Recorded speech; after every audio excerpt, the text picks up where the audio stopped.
Arus kas dibagi jadi 3 aktivitas. Pertama, arus kas dari aktivitas operasi.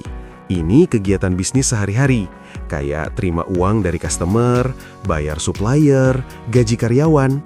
Indikatornya, apakah bisnis inti menghasilkan kas?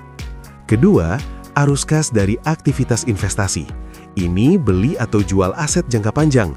Contohnya beli mesin, jual gedung, investasi saham.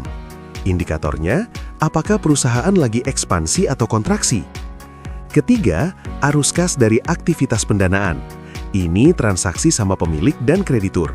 Contohnya setoran modal, pinjam bank, bayar dividen. Indikatornya, dari mana sumber dana perusahaan. Nah, total dari ketiga aktivitas ini bakal kasih tahu kenaikan atau penurunan kas bersih. Sekarang, kita bedah laporan arus kas usaha angkutan Hudowo dimulai dari aktivitas operasi. Ini laporan arus kas mereka untuk bulan yang berakhir 31 Oktober. Mulai dari arus kas dari aktivitas operasi, starting point-nya laba usaha Rp73.500. Tapi ada penyesuaian. Kenaikan piutang usaha Rp400.000, ini dikurangin karena uang belum masuk. Kenaikan persediaan bensin dan oli Rp130.000, dikurangin juga karena uang keluar buat beli stok. Kenaikan utang usaha Rp135.000. Ini ditambah karena belum bayar cash, jadi mengurangi arus keluar. Total penyesuaian minus Rp395.000. Hasilnya, penurunan kas dari aktivitas operasi minus Rp321.500. Menarik kan? Meski laba Rp73.500, kas operasional malah turun Rp321.500. Sekarang, kita lanjut ke aktivitas investasi dan pendanaan. Lanjut ke arus kas dari aktivitas investasi. Ada pembelian alat angkutan senilai Rp5 juta. Ini arus keluar besar. Terus, arus kas dari aktivitas pendanaan. Ada setoran modal Rp8 juta. Ini arus masuk.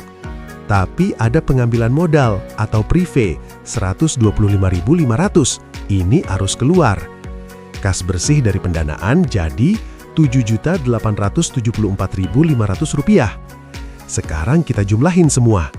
Operasi minus Rp321.500, investasi minus Rp5 juta, pendanaan plus Rp7.874.500.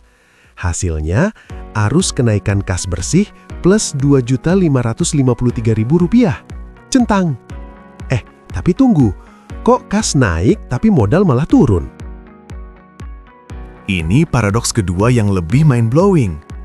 Laporan perubahan modal bilang modal turun Rp52.000. Tapi arus kas bilang kas naik Rp2.553.000. Kok bisa beda?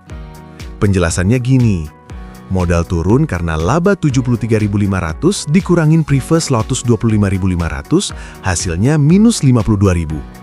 Tapi kas naik karena ada setoran modal awal Rp8 juta yang besar banget. Terus dikurangin investasi alat angkutan Rp5 juta, operasional sedot kas Rp321.500, sama prive Rp125.500. Sisanya kas Rp2.553.000. Kesimpulannya, modal nggak sama dengan kas. Dua perspektif berbeda, tapi sama-sama penting. Tapi, apakah keempat laporan ini berdiri sendiri-sendiri?